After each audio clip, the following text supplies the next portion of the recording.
आज अपने बात करने वाले हैं खंड ब की। खंड ब का जो पहला क्वेश्चन है यानी कि परीक्षा के अंदर जो 11वां क्वेश्चन आया था आपको ना, वो क्या था कि सिद्ध करो कि रूट 3 एक है अपरिमेय संख्या है। ऐसे क्वेश्चन जब वार्षिक परीक्षा होगी तो उनमें भी एक ऐसा क्वेश्चन आएगा।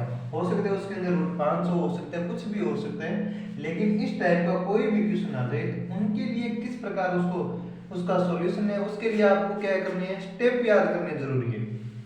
अब सबसे पहले क्या करना होता है कि जो भी अपरिमेय सिद्ध करने हैं तो अपरिमेय की अपोजिट इसको क्या होगा, मानना पड़ेगा। यानी कि कहने का मतलब जो रूट 3 है उसको सबसे पहले आप क्या मानोगे, एक परिमेय मानोगे। माना रूट 3 एक परिमेय संख्या है, परिमेय संख्या।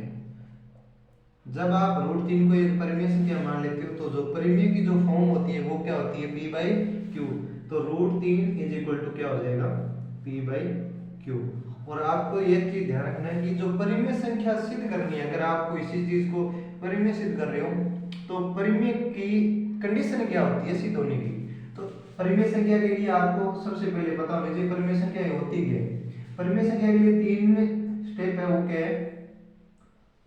पहले यानी कि P और Q जो भी हो वो क्या होने चाहिए, पूर्णांक होने चाहिए, पूर्णांक हो। और जो दूसरी कंडीशन होती है वो क्या होती है कि Q का मान कभी भी क्या ना हो, 0 के बराबर नहीं हो। और तीसरी चीज क्या होगी, PQ का जो अस्यप है यानी कि वो कभी कठिन नहीं चाहिए, उसका अस्यप कितना होना चाहिए, एक एक क्या होना चाहिए, बराबर। अगर ये 3 कंडीशन को सेटिस्फाई कर देगा तो परिमेय सिद्ध हो जाएगा। अगर ये तीनों कंडीशनों में से कोई भी कंडीशन फेल रहती है तो ये क्या होगा, परिमेय सिद्ध नहीं होगा। ऐसा करने के बाद में आप क्या करो, इसके p इक्वल कर लो, यानी कि q कहाँ है, डिवाइड में, ये जाएगा गुणा में, यानी कि q रूट में कितना हो गया, 3। अब यहाँ पे इसको आप क्या मान लो, समीकरण नंबर 1। जो भी आपकी समीकरण बनी है उसका दोनों तरफ क्या कर दो, आप वर्ग कर दो। समीकरण 1 का दोनों तरफ वर्ग करने पर जो भी समीकरण बनी है उसका आप दोनों तरफ क्या करोगे, वर्ग करोगे। जब दोनों तरफ वर्ग करोगे तो ये कैसे बन जाएगा, पी स्क्वायर बराबर में, देखो रूट 3 की स्क्वायर क्या होगी 3 और क्यू की स्क्वायर क्या हो जाएगी, क्यू स्क्वायर। ये हमारे पास क्या बन जाएगी, इसको मान लेना समीकरण नंबर 2। यहाँ से ये चीज प्रूफ हो जाती है कि पी स्क्वायर का जो भी गुणांक होगा वो 3 का क्या होगा, एक गुणज होगा, क्योंकि 3 क्या पे आ रहा है, इसके गुणा में आ रहा है। तो जो 3 का गुणज होता है वो 3 से तो क्या होता है, विभाज्य होता ही है। तो इसका मतलब पी स्क्वायर 3 से क्या होगा, विभाज्य होगा। ये इसके प्रूफ करने के स्टेप है, पी स्क्वायर 3 से क्या होगा, विभाज्य है। अगर किसी संख्या का स्क्वायर है वो 3 से विभाज्य हो रहा है तो p भी क्या होगा, 3 से विभाज्य होगा। कहने का मतलब 3 की स्क्वायर कितनी होती है, 9। अब 9 अगर 3 से विभाज्य है तो 9 का वर्गमूल यानी कि 3 भी तो 3 से विभाज्य होगा ना। अब जैसे 5 का स्क्वायर 25, 25 अगर 5 से विभाज्य है तो 5 भी तो 5 से विभाज्य होगा ना। तो इसी प्रकार अगर p स्क्वायर 3 से विभाज्य है तो p भी क्या होगा, 3 से विभाज्य होगा। अगर 3p से विभाज्य होगा तो p भी क्या होगा, 3 का गुणज होगा। तो आप p 3 का अगर गुणज है तो p को क्या मान सकते हो, आप 3 का कोई भी गुणज मान सकते हो। जैसे कि माना p बराबर, आप कोई भी मान लो, p बराबर मैंने मान लिया 3 r, यानी कि 3 का कोई भी गुणज है। अगर आप r की वैल्यू कोई भी रखोगे 1 2 3 4 तो ये 3 का क्या बनेगा, गुणज ही बनेगा। ये जो वैल्यू है आप डायरेक्ट दूसरी समीकरण में भी रख सकते हो या फिर स्क्वायर करके आप समीकरण नंबर 2 में इसको पुट कर सकते हो। जैसे मैं यहाँ से इसको स्क्वायर कर लेता हूँ, p स्क्वायर बराबर क्या है, 3 की स्क्वायर हो जाएगी 9 और r की स्क्वायर ये। p स्क्वायर का मान है ना समीकरण नंबर 2 में रखने पर, जब आप समीकरण नंबर 2 में रखोगे तो p स्क्वायर की जगह क्या रख दिया मैंने, 9r की स्क्वायर बराबर में क्या है, 3q की स्क्वायर। इसको आपने एक बार तो p स्क्वायर बराबर सिद्ध किया है, एक बार आपको क्या करना होता है, q स्क्वायर के बराबर सिद्ध करना होता है। अगर मैं इसको q स्क्वायर के बराबर सिद्ध करूंगा, 3 कहां पे जाएगा, गुण भाग में जाएगा, गुणा में है भाग में जाएगा, तो ये कट जाएगा, 3 3 9। तो हमारी जो इक्वेशन है वो q स्क्वायर के बराबर क्या बनेगी, 3 r की स्क्वायर। जिस प्रकार p स्क्वायर भी 3 का गुण जाएगा तो q स्क्वायर भी किसका गुण जा रहा है, 3 का गुण जा रहा है। इसका मतलब q स्क्वायर 3 से क्या होगा, विभाज्य होगा। वही स्टेप इसके अंदर लगाना है, विभाज्य। अगर क्यू स्क्वायर 3 से विभाज्य है तो क्यू भी क्या होगा, 3 से विभाज्य होगा। अब यहां पे देखना, जो अपनों ने परिमेय मानी थी p बाई क्यू, परिमेय होने के लिए मैंने आपको 3 कंडीशन बताई थी। अगर ये तीनों कंडीशन को ये सेटिस्फाई कर देता है तो ये क्या होगा, एक परिमेय होगा, वरना ये नहीं होगा। जो हमारी तीसरी कंडीशन थी कि पी क्यू का जो हल है वो कितना होना चाहिए, 1। यहाँ पे जो पी स्क्वायर भी 3 से क्या हो रहा है विभाज्य, पी भी हो रहा है 3 से विभाज्य और क्यू भी क्या हो रहा है 3 से विभाज्य। इसका मतलब तो जो पी और क्यू है उनका जो हल है वो कितना होगा, 3। अगर 3 होगा तो ये, अब आप क्या लिखोगे, अतः जो √3 है वो परिमेय होने का क्या कर रहा है, विरोधाभास। परिमेय होने का विरोधाभास करता है। अगर ये √3 परिमेय होने का विरोधाभास करता है तो ये क्या होगा, अतः जो √3 है एक अपरिमेय संख्या होगी। इस प्रकार का कोई भी क्वेश्चन आ जाए उसके लिए आपको ये स्टेप करने ही होंगे। ये स्टेप करोगे तो ही वो संख्या क्या होगी, एक अपरिमेय सिद्ध होगी।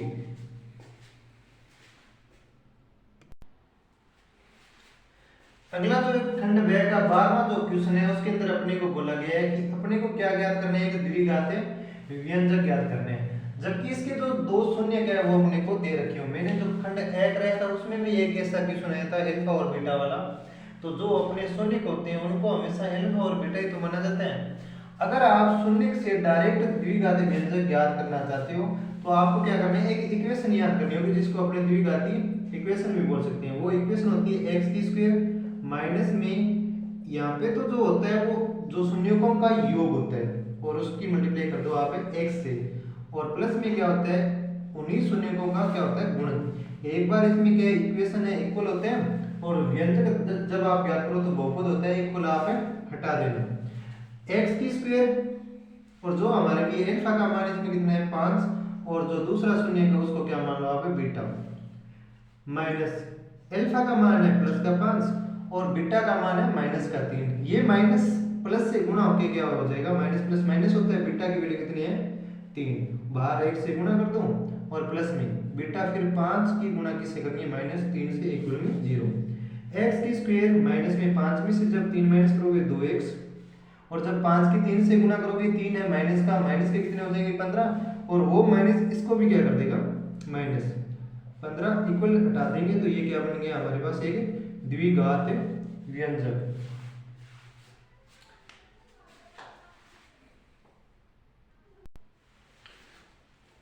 नेक्स्ट क्वेश्चन यानी कि 30 नंबर जो क्वेश्चन है उसके अंदर अपने को क्या दे रखा है कि k का मान ज्ञात करो यदि अपने को जो द्विघात समीकरण है वो क्या दे रखी है 2x² प्लस के अंदर kx और प्लस के अंदर 3 इक्वल में क्या है 0।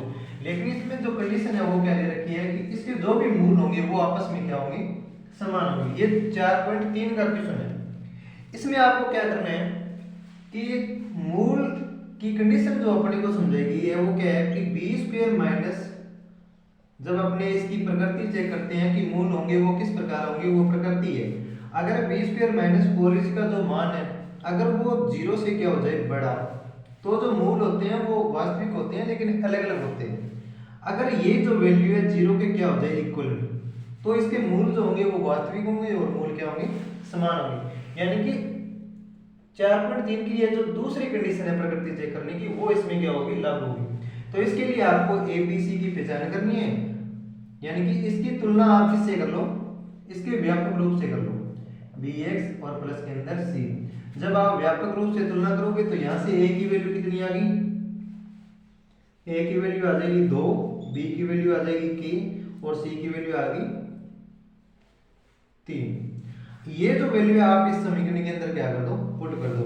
यहाँ से अपने को मिल जाएगा k का मान, b की वैल्यू कितनी है की तो k की क्या हो जाएगी स्क्वायर माइनस 4 इंटू a की वैल्यू है 2 इंटू 3 की वैल्यू है, ये c की वैल्यू कितनी है 3 इक्वल में क्या हो गया 0। k स्क्वायर माइनस के अंदर इनको गुणा करके माइनस वाली संख्या बनेगी उधर ले जाओ प्लस की हो जाएगी, 4 दूनी 8 की 3 से करेंगे 24, माइनस का 24 होगा और उधर जाके किसका हो जाएगा प्लस का। जब स्क्वायर हटाते हैं तो रूट के साथ साथ प्लस माइनस का चिन्ह भी आता है। अब 24 का रूट नहीं होगा लेकिन इसके अपने गुणनखंड करेंगे, उनमें से किसी एक का हो जाएगा। इसको लिखेंगे 6 इंटू 4, इन दोनों में से 4 का वर्गमूल कितना होता है 2, तो हमारे पास जो वैल्यू है वो क्या आ गई 2 रूट 6 प्लस माइनस के अंदर।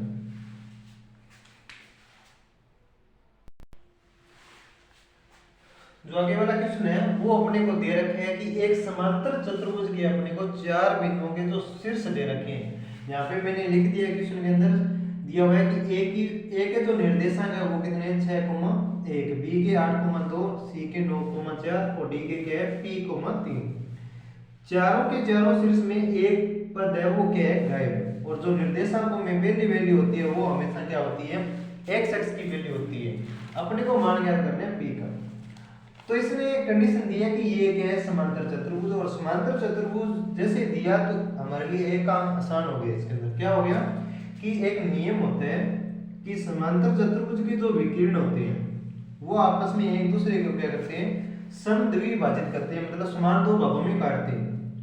अगर समान दो भागों में काटेंगे तो इनका जो रेशियो होगा इसको अगर अपने एक रेखाखंड माने तो रेशियो क्या हो जाएगा 1:1, यानी कि ये जो बिंदु होगा वो क्या होगा एक प्रकार से मध्य बिंदु हो गया।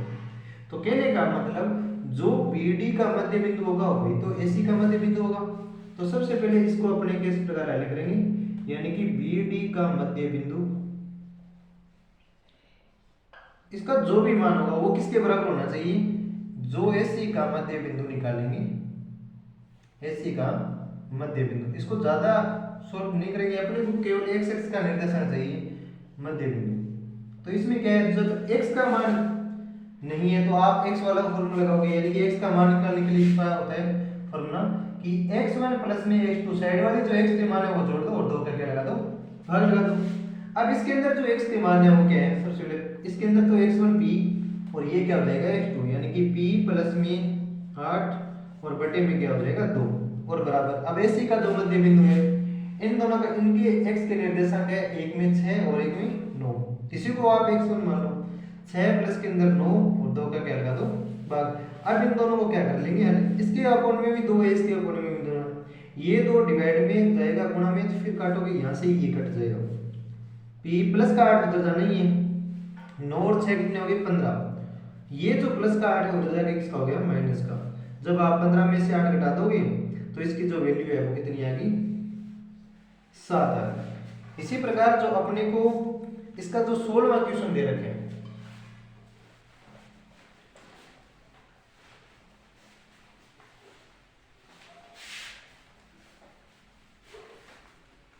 इसके अंदर जो अपने को 15वां क्वेश्चन जो है इसका खंड ब का जो 15वां क्वेश्चन है वो अपने को दे रखा है त्रिकोणमिति वाला। उसके अंदर बोला है कि 2 tan स्क्वायर 45 डिग्री और प्लस में क्या है cos स्क्वायर 30 डिग्री और माइनस में क्या है sin स्क्वायर 60 डिग्री। अब जिन बच्चों को इनके मान याद होंगे तो वो तो आसानी से कर लेंगे। कुछ बच्चे होते हैं जिनको टाइम बिल्कुल भी नहीं लगाते अगर मान स्टिक याद है तो, क्योंकि जो cos 60 का मान होता है वही किसका मान होता है sin 60 का। अगर इसकी स्क्वायर करोगे जो वैल्यू इसकी बनेगी वही तो इसकी बनेगी, तो एक माइनस का दूसरा प्लस का, ये तो कट जाएंगी। तो क्वेश्चन में है क्या, ये एक ही तो पता हल करना है आपको। अब इसके अंदर अपने इसको पूरा करेंगे, 2 tan 45 की वैल्यू होती है 1, तो यानी कि 1 की क्या कर दो आप स्क्वायर। अब cos 30 और sin 60 की वैल्यू होती है √3/2। जब √3/2 की यहाँ पे क्या करनी होगी अपने को स्क्वायर, माइनस में यहाँ पे भी क्या करनी है √3/2 की स्क्वायर। ये तो 2 1 की स्क्वायर 1 ही होती है, 1 की गुना 2 से करेंगे तो 2 आ गई, प्लस में जब इसकी स्क्वायर करोगे रूट से, ये तो स्क्वायर से रूट कैंसिल हो जाएगा, 2 की स्क्वायर कितनी होगी 4, यहाँ पे भी क्या हो जाएगा 3/4, ये तो कट ही गया, हमारा आंसर कितना आ गया 2। ये था इस प्रश्नावली के खंड ब का 15वां क्वेश्चन। आगे अपने वीडियो में बात करेंगे 16वें क्वेश्चन के बारे में।